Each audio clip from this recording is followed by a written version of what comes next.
A paz do Senhor Jesus, meus queridos irmãos, servos do Senhor, amigos, que sempre dão uma passadinha aqui pelo canal.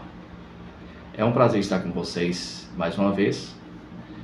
O vídeo de hoje nós vamos falar um pouco sobre o inimigo invisível que nós estamos enfrentando, as estratégias que ele usa, as armas que ele está lutando contra nós e nós como Igreja de Cristo, de que formas devemos pelejar contra esse adversário tão cruel que está entrando nos lares, nas famílias, nos casamentos, nas instituições religiosas, para destruir, para causar o caos na atualidade. Fique por aqui e a gente vai falar um pouco sobre esse assunto tão importante e tão atual. Meus queridos, nós precisamos compreender a gravidade do tempo em que vivemos. O apóstolo Paulo nos advertia que nos últimos dias sobreviriam tempos trabalhosos. Em 2 Timóteo capítulo 3, versículo 1. Esses dias chegaram, estão aí. O que enfrentamos não é apenas uma batalha de opiniões sobre teologias, ideologias humanas, mas é uma guerra espiritual travada nas mentes e também nos corações das pessoas. As ideias têm poder. Não foram as espadas que mataram milhões e milhões de pessoas no século XX, mas os discursos de homens que souberam manipular palavras como se fossem armas. Por exemplo, Hitler, ele não começou sua jornada com tanques, mas com discursos inflamados, terríveis. Stalin não precisava carregar fuzil, mas bastava lhe dominar narrativas e também criar o medo.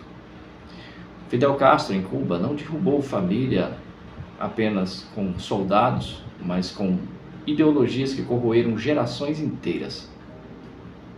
Hoje, nós enfrentamos algo ainda muito mais sutil, que é a revolução cultural, disfarçada de inclusão e progresso.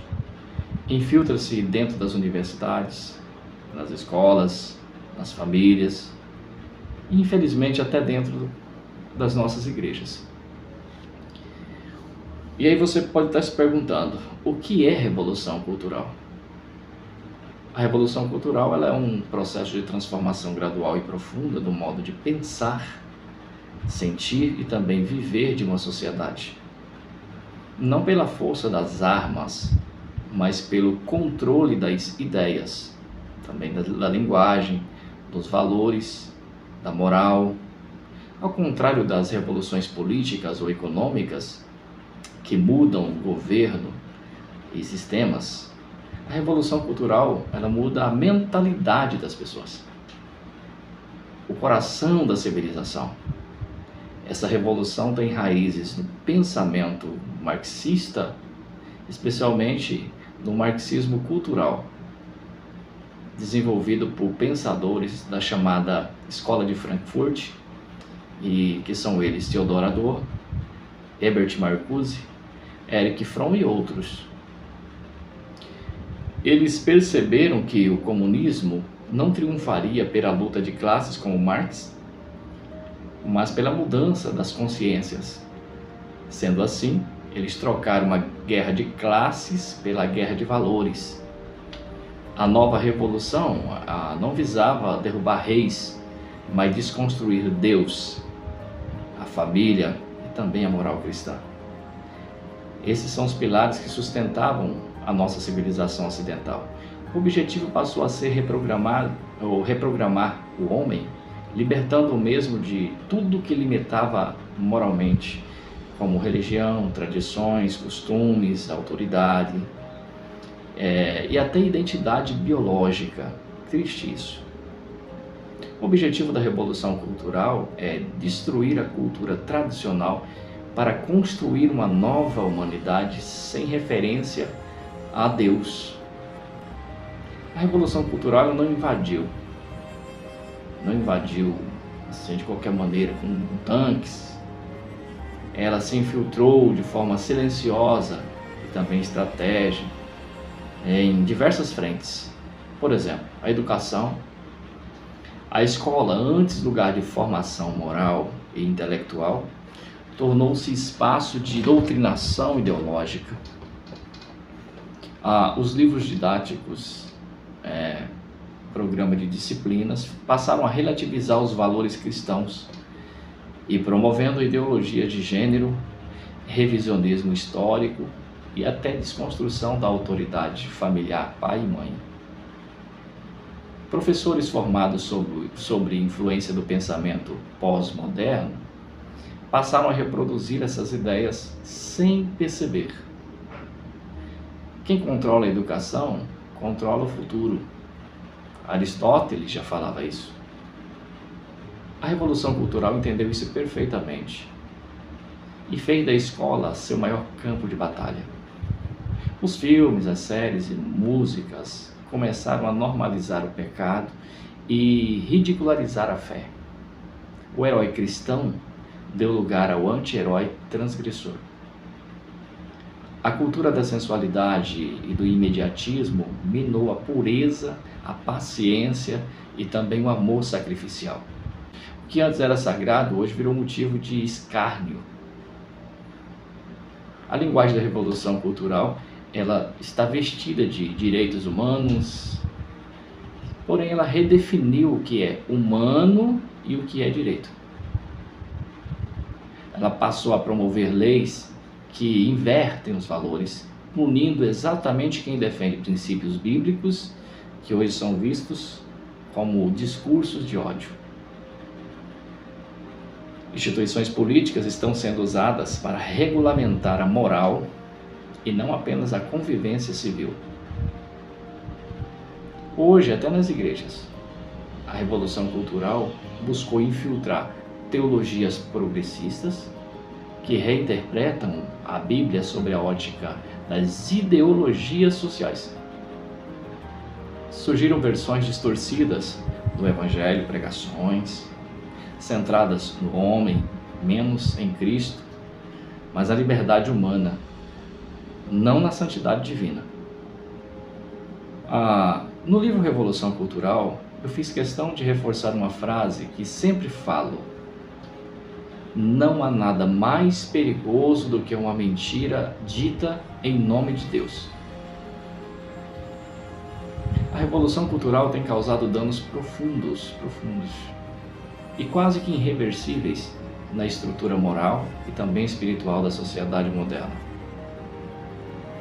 A autoridade dos pais foi questionada, o casamento foi banalizado, o amor foi substituído pelo prazer, a figura masculina e também feminina foi relativizada por ideologias de gênero, por movimentos que confundem identidade por sentimento. Obediência, fidelidade, pureza foram trocados por hedonismo. O que é hedonismo? O hedonismo é a doutrina filosófica que define o prazer como o bem supremo e o propósito da vida buscando sua maximização e a minimização da dor para atingir a felicidade. Tem também o relativismo. O que é o relativismo? O relativismo, tudo é questionável. No vitimismo, todos são culpados, menos o indivíduo. A culpa é de todo mundo, do pai, da mãe, do professor, do pastor, da igreja e até de Deus, menos do indivíduo. A moral hoje já não é mais a mesma, é subjetiva. Cada um tem a sua verdade. A Bíblia Sagrada é tida como um discurso de intolerância. Jesus é tratado como um mero símbolo político ou até mesmo um terapeuta motivacional. Igrejas são pressionadas a se calar diante do pecado em nome da inclusão. O vazio existencial aumentou, cada vez mais está aumentando. O número de depressão, suicídio, automutilação. Irmãos, sem Deus e sem verdade, o homem moderno perdeu o sentido da vida. A Revolução Cultural, ela tenta criar uma sociedade sem Deus, mas uma cultura sem Deus é uma civilização sem alma. Eu penso que é hora de restaurar os pilares da fé, da família e da moral, reafirmando que bem-aventurada é a nação cujo Deus é o Senhor. Salmo de número 33, verso 12. Cada um de nós somos chamados a ser uma voz profética nesse tempo, resistindo à desconstrução e sendo luz em meio à confusão moral e também espiritual. A chamada teologia progressista não é uma novidade espiritual, mas uma velha armadilha que o inimigo está usando com roupas modernas, falando de amor, porém negando a verdade. Falando de inclusão, mas exclui a santidade. Fala de progresso, mas conduz ao retrocesso espiritual. E aí você deve estar se perguntando, o que é a teologia progressista que ele está falando? A teologia progressista, queridos, é uma releitura do cristianismo sobre a ótica ideológica da modernidade secularizada. Ao invés de partir da Bíblia para interpretar o mundo, ela parte do mundo para reinterpretar a Bíblia. Ela é chamada progressista porque afirma acompanhar o progresso social, científico e também cultural, mas ao mesmo tempo, na prática, ela abandona a autoridade das Escrituras, substituindo a revelação divina por conceitos políticos e relativistas ao mesmo tempo. A teologia progressista não quer reformar o homem pelo Evangelho, mas ela quer reformar o Evangelho para agradar o homem. Ela não nega Deus diretamente, mas o redefine. Transforma o Cristo Salvador em um símbolo social, o pecado em uma questão estrutural e o Evangelho em uma agenda de militância. A teologia progressista, ela nasce como um produto do pensamento marxista infiltrado na religião, especialmente a partir do século XX, no contexto latino-americano. Ela se manifestou na teologia da libertação, que muitos conhecem, que reinterpretou o Evangelho à luz da luta de classes. Os ideólogos da Revolução Cultural perceberam que não seria possível destruir a fé cristã de fora para dentro. Então, eles decidiram infiltrar-se dentro dela. Assim sendo, promoveram uma nova espiritualidade adaptada aos valores do mundo moderno. Veja bem, nas universidades e seminários, professores e teólogos formados sob influência marxista e existencialista começaram a desconstruir o sentido literal e moral da Bíblia Sagrada. Em algumas igrejas, introduziram discursos de inclusão, tolerância e também diversidade. E isso como fundamentos teológicos, silenciando o arrependimento e também a santidade. Na política e cultura, fizeram da fé um instrumento de ativismo social e também político, reduzindo o reino de Deus a um projeto de transformação aqui da terra. Essa teologia passou a ser uma das principais armas ideológicas da Revolução Cultural, pois ela atua dentro da fé, corroendo seus alicerces espirituais, em nome do amor e também da justiça social. Veja bem, meus queridos irmãos, o nosso objetivo aqui não é simplesmente alertar, mas despertar, convocar pais, mães, jovens, líderes, professores e também pastores a reconhecer que nós estamos verdadeiramente em uma trincheira. A luta é contra o espírito desse século, contra o príncipe das trevas que deseja reescrever valores eternos, como está escrito em Efésios 6. E nessa guerra não há espaço para neutralidade. Ou nós estamos do lado da verdade, ou seremos tragados pelo engano. Por isso meu apelo é o quê? ergamos os olhos juntos para Cristo. Ele é a nossa rocha inabalável. É dele que vem a estratégia, a força e também a vitória. Hoje, mais do que nunca, nós precisamos vestir as armaduras de Deus, vigiar e também permanecer firmes. Amados, nós precisamos entender que Satanás não precisa aparecer com chifres e tridentes. Ele trabalha nos bastidores, moldando pensamentos, valores, comportamentos. Hoje, em muitos púlpitos, nas universidades e até nas redes sociais, se tornaram verdadeiros campos de batalha. Quando você compartilha um conteúdo no celular, está participando de uma guerra de ideias. Quando os nossos filhos assistem a um desenho, eles não estão apenas se divertindo como a gente pensa, eles estão recebendo valores. Quando uma igreja escolhe o que pregar, ela está definindo de que lado ela está nessa guerra. A batalha não é contra pessoas, nunca foi, mas contra ideologias. É fácil a gente culpar pessoas, mas o apóstolo Paulo nos alerta: o inimigo é espiritual. Ele apenas se veste de cultura, filosofia e até teologia. Por exemplo, quando um jovem diz: eu sigo meu coração, ele está repetindo o que o mundo ensina. Mas o profeta Jeremias, capítulo 17, verso 9, já diz: enganoso é o coração, mais do que todas as coisas. Quando uma família relativiza a santidade, dizendo: isso não tem nada a ver, o inimigo já semeou seu joio do engano.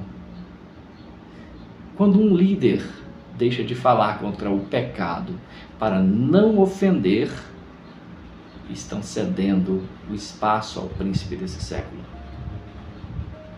Nós não vamos lutar contra pessoas, nunca. Nós vamos lutar contra as ideias que escravizam as pessoas. Satanás opera através de narrativa cultural. O inimigo sabe. Ele sabe que não precisa derrubar a igreja com violência, se ele pode esvaziá-la com distrações e mentiras. Ele é capaz de transformar o pecado em moda. Ele transforma relativismo em sabedoria. Ele é capaz de transformar heresia em uma nova revelação. Para isso ele tem cultura, uma cultura que diz que não existe certo ou errado. Ele tem a mídia que regulariza casamento como impureza. A filosofia ensina que cada um tem a sua verdade. O diabo não destrói com um golpe só. Ele vai desgastando, infiltra, sussurra, até que a pessoa aceita a mentira como se ela fosse uma verdade. Nós vivemos imersos na cultura sem perceber a sua influência. Assim como o peixe não percebe a água que o cerca, muitos de nós não estamos percebendo as ideologias que podem moldar a nossa vida. Um jovem que repete as falas de uma série sem perceber que ali há ataques à fé. Um adolescente que busca aceitação em padrões de beleza que geram ansiedade e depressão.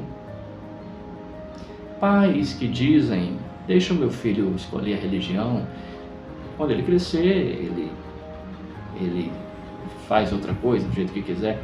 Ele não entende que já entregou ele ao discipulado do mundo. Se não percebermos a água que nos envolve, a cultura, seremos moldados por ela. E isso sem perceber. É por isso que Romanos 12, versículo 2, nos diz: não vos conformeis com esse mundo, mas transformai-vos pela renovação do vosso entendimento. A família é o alvo central da revolução cultural. Não tenho dúvida disso. Desde o Éden, Satanás sabe que se destruir a família, destrói a fé. A serpente não atacou Eva sozinha, mas ela distorceu a ordem dentro do casamento. O marxismo cultural entende isso perfeitamente, e por isso ele chama a família de opressora e burguesa.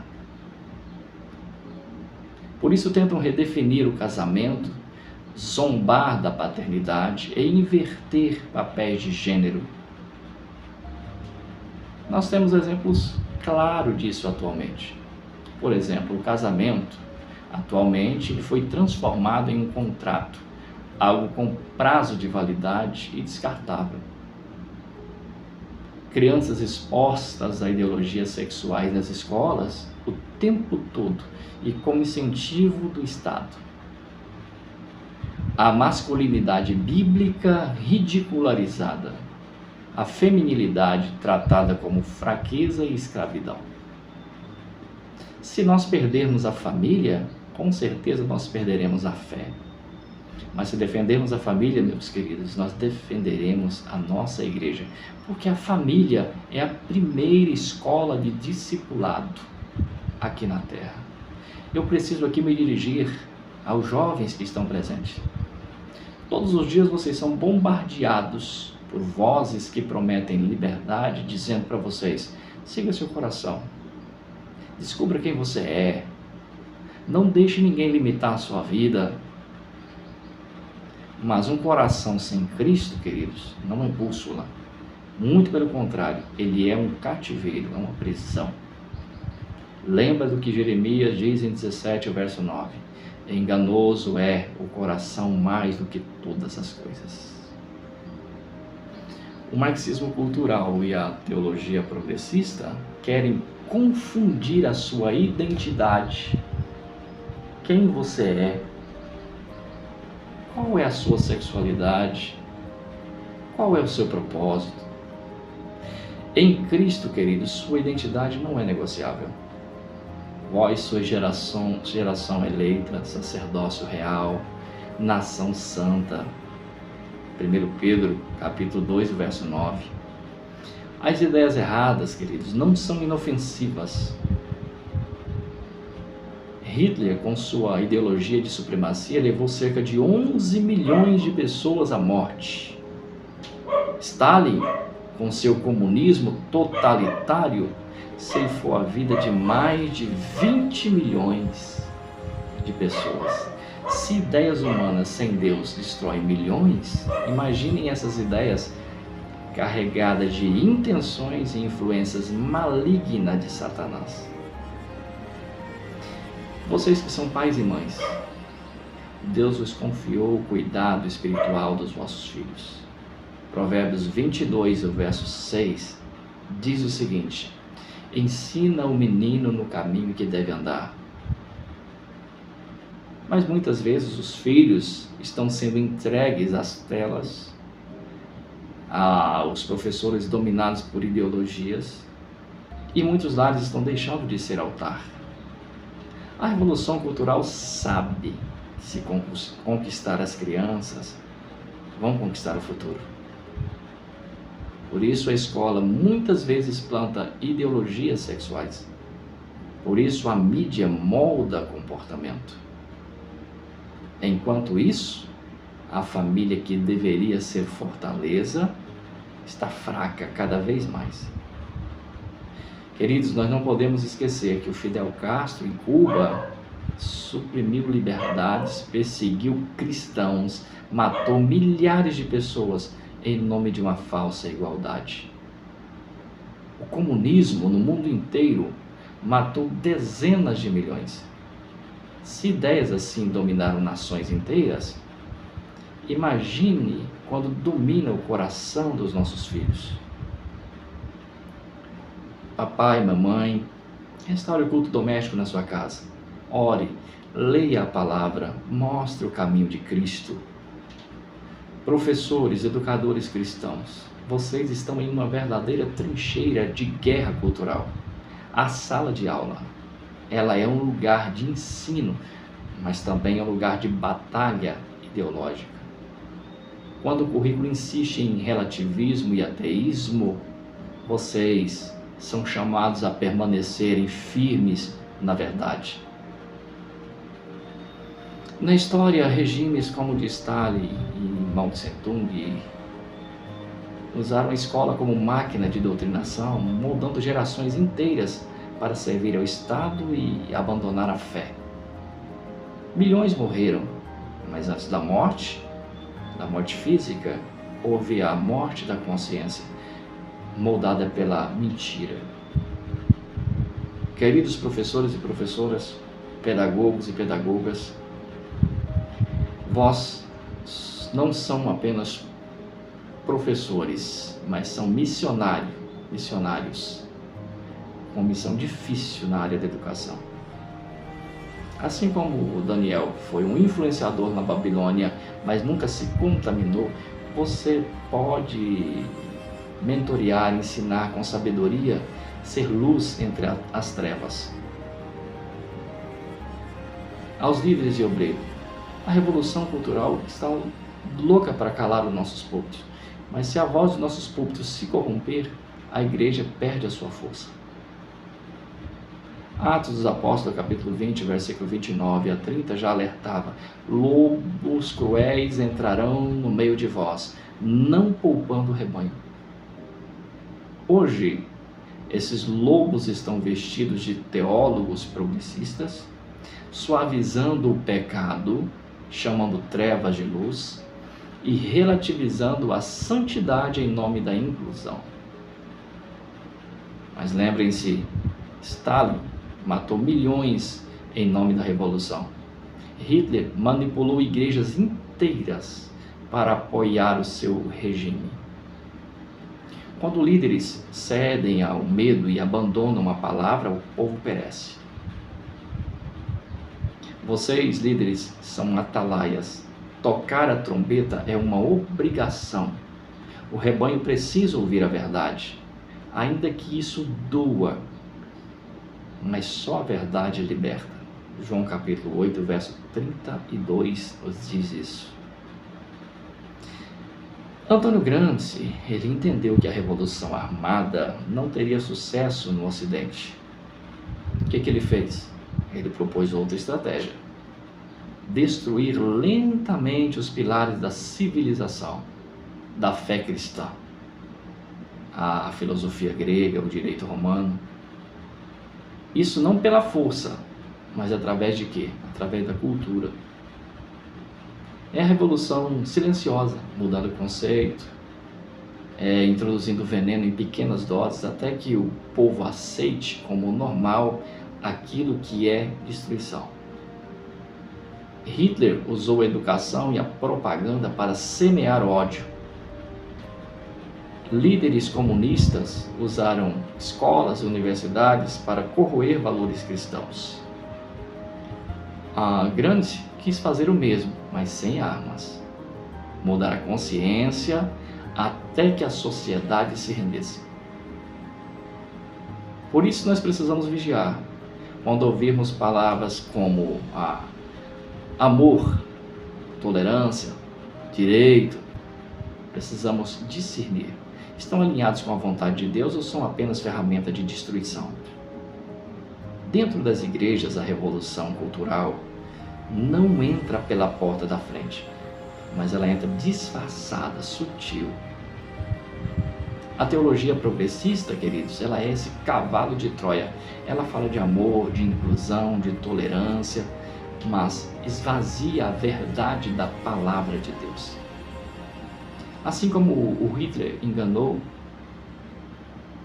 muitas pessoas, um discurso de prosperidade depois levá-las ao massacre, assim essa teologia engana crentes, dilui a santidade, prepara corações para a apostasia.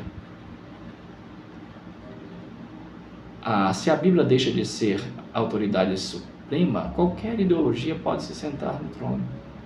E é isso que o inimigo mais sonha: transformar a igreja em sala de eco da cultura.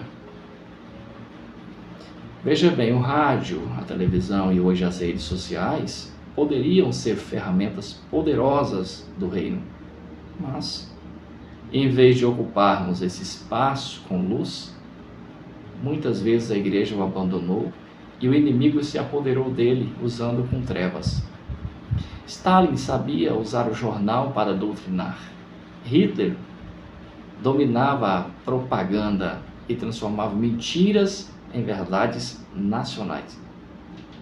Hoje, algoritmos fazem o mesmo, moldando mentalidades, comportamento e tantas outras coisas. Se não entendermos que cada vídeo, cada música, cada novela carrega valores, nós perderemos a guerra antes de lutar. A mídia pode ser púlpito ou pode ser prisão, depende de quem usa. As escolas foram criadas para ensinar, mas infelizmente estão se tornando trincheiras ideológicas. Gramsci dizia que a educação era o caminho para conquistar as mentes, e foi exatamente isso que ele fez. Infiltrou-se nos currículos, nos livros, nas universidades. Veja bem, quantos jovens cristãos entraram em faculdades com fé vibrante e saíram ateus militantes? Isso não é acaso, isso é um projeto maligno. Sobre Mao Tse Tung, milhões de jovens foram treinados para denunciar os próprios pais se não servissem à ideologia comunista. A educação sem Deus se transforma em arma de destruição em massa. Por isso, meus queridos, pais, mestres, cristãos, precisam resistir ensinando valores eternos em meio ao barulho dessas ideologias. Vejam as frases utilizadas para distorcer a verdade atualmente. Amor é amor. Cada um tem a sua verdade. Não julgue ninguém. Essas frases parecem até inocentes, mas elas são carregadas de veneno. São como iscas lançadas para confundir as pessoas. O mesmo espírito que Hitler usou para falar, ao falar de pureza racial, ou Stalin, ao falar de igualdade proletária, se esconde nessas palavras doces. Elas são libertadoras, mas o final é opressão e morte espiritual. Não se trata de rejeitar pessoas, mas de discernir ideias. Jesus Cristo, meus queridos, amou a todos, mas nunca chamou pecado de virtude. A verdadeira inclusão é a salvação em Cristo, não a aceitação do erro como se fosse verdade. Nosso Senhor Jesus Cristo declarou: as portas do inferno não prevalecerão contra a minha igreja. Mateus capítulo 16 e o versículo 18. O inferno está avançando, mas a igreja permanece de pé, porque a sua base não é cultural, mas ela é eterna. No século XX, regimes tentaram apagar a fé. Hitler tentou controlar a igreja alemã, Stalin matou milhares de crentes, Mao Tse Tung destruiu templos, perseguiu pastores, mas nenhum deles conseguiram destruir. Sabe por quê? Porque a igreja continua sendo fortaleza e não esconderijo de medo. Ela continua sendo o bastião de verdade. É hora de levantar os muros espirituais, não negociar com o inimigo. O marxismo cultural está investindo em formar militantes, mas o reino de Deus está investindo em formar discípulos. Tem uma grande diferença. Veja bem, um militante é treinado para obedecer à ideologia, mas um discípulo é treinado para obedecer a quem? A Cristo. Quando a igreja abandona o discipulado, ela deixa de formar soldados espirituais e passa a produzir apenas consumidores religiosos. Enquanto Stalin formava delatores, Jesus estava formando quem? Discípulos. Enquanto regimes totalitários ensinavam crianças a cantarem hinos ao partido, o Senhor nos manda ensinar a próxima geração a guardar os seus mandamentos. Deuteronômio capítulo 6, o versículo 6 a 9 diz assim: e essas palavras que hoje te ordeno estarão no teu coração, e as ensinarás aos teus filhos, e delas falarás, assentado em tua casa, e andando pelo caminho, e deitando-te e levantando-te, e também as atarás por sinal na tua mão, e te serão por frontais entre os teus olhos, e as escreverás nos umbrais de tua casa e nas tuas portas. O culto não é entretenimento, como alguns pensam. Ele é um encontro com o Deus Santo. A irreverência no culto abre brechas para o inimigo. Nos regimes de ódio, como o nazismo, o comunismo, havia liturgias ideológicas, bandeiras, hinos, gestos. Eles entendiam que rituais moldam corações. E por que nós achamos que na igreja isso não é importante? Quando nós tratamos o culto como um show, nós estamos cedendo terreno para o inimigo. Mas quando a igreja cultua com reverência, com temor, ela resiste espiritualmente e reafirma que existe um trono bem maior do que qualquer poder humano. Veja o que diz Apocalipse, capítulo 4, versículo 2 a seguir. E logo fui arrebatado no Espírito, e eis que um trono estava posto no céu, e um assentado sobre o trono. E o que estava assentado era, na aparência, semelhante a pedra jaspe e sardônica, e o arco celeste estava ao redor do trono, e parecia semelhante a esmeralda. Aleluia! E ao redor do trono havia 24 tronos, e vi assentados sobre os tronos 24 anciãos, vestidos de vestes brancas, e tinham sobre suas cabeças coroas de ouro. E do trono saía relâmpagos, e trovões, vozes, e diante do trono ardiam 7 lâmpadas de fogo, as quais são os 7 Espíritos de Deus. E havia diante do trono um mar de vidro, semelhante ao cristal. E no meio do trono e ao redor do trono tinham 4 animais, cheios de olhos, por diante e também por detrás.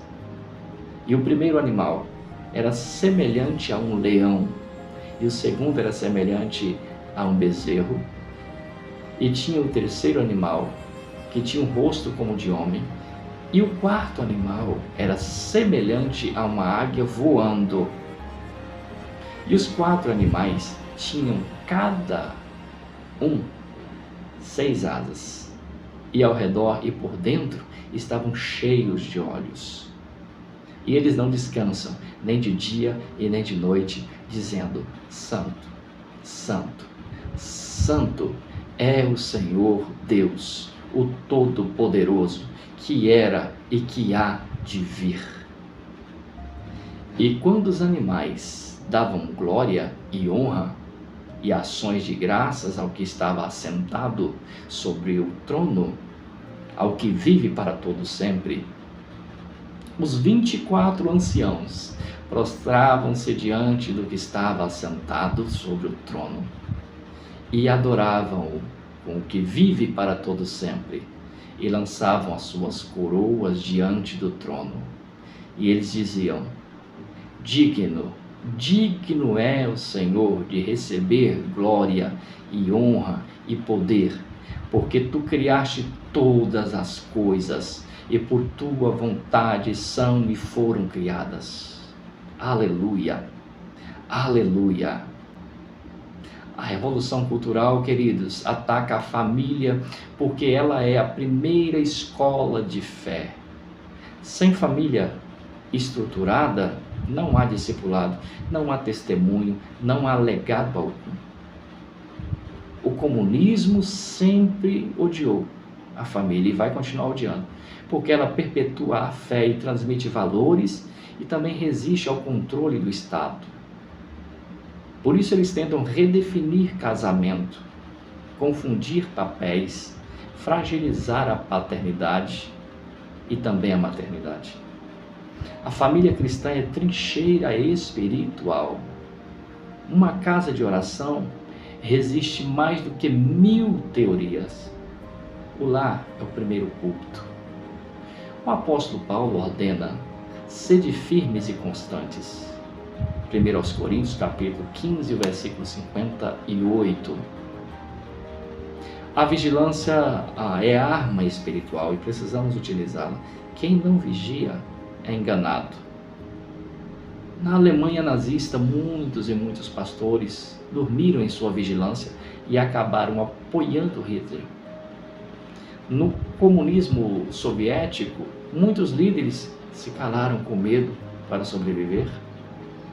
Não podemos repetir os mesmos erros.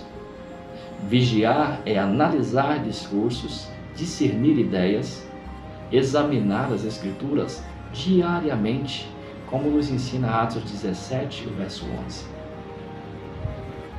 Firmar-se, permanecer inabaláveis, mesmo sob pressão cultural. Meus queridos, nós estamos chegando ao final dessa palestra, mas não estamos chegando ao fim da batalha. O inimigo segue atacando, dia após dia, mas nós seguimos lutando, não com armas humanas, mas com a verdade da palavra de Deus. As ideias de homens sem Deus já mataram milhões de pessoas, mas a palavra de Deus continua dando vida e vida em abundância a todos aqueles que crer. Se esses homens usaram ideologias para destruir, nós usaremos a palavra de Deus para trazer edificação. Hoje, o chamado é para cada um de nós, adolescentes, jovens, pais, mães, professores, líderes, pastores. Sejamos sentinelas, sejamos fortalezas, sejamos luz. Que o Senhor Jesus nos ajude a vigiar e permanecer firmes e defender até o fim os pilares da fé cristã. Se aprendemos algo nessa palestra é que a guerra cultural é real, intensa e ela não perdoa distrações. O inimigo trabalha pacientemente usando palavras doces, bandeiras atraentes, para seduzir e arrastar multidões. Mas eu e você, nós sabemos que não ignoramos os seus ardis, como está escrito em 2 Coríntios capítulo 2, versículo 11. Precisamos lembrar que foram ideias, não balas, que encheram os campos de concentração. Foram conceitos travestidos de bondade que abriram caminho para a destruição. E hoje, essas mesmas ideias estão batendo a porta das nossas casas, das nossas escolas, das nossas igrejas. Mas, meus queridos, a palavra de Deus nos assegura que a igreja do Senhor permanece firme. Nem Hitler, nem Stalin, nem Mao Tse Tung, nem Fidel Castro conseguiram apagar a chama da nossa fé. Nenhum outro projeto maligno conseguirá. Sabe por quê? Porque a nossa vitória está em Jesus Cristo. O chamado é simples e urgente. Vigiai, permanecei firmes. Não vamos ceder nossos púlpitos aos enganos. Pais, não entregue os seus filhos à ideologia. Eles são herança do Senhor. Jovens, não permita que a sua identidade seja moldada pelo mundo, mas que ela seja firmada na palavra de Deus.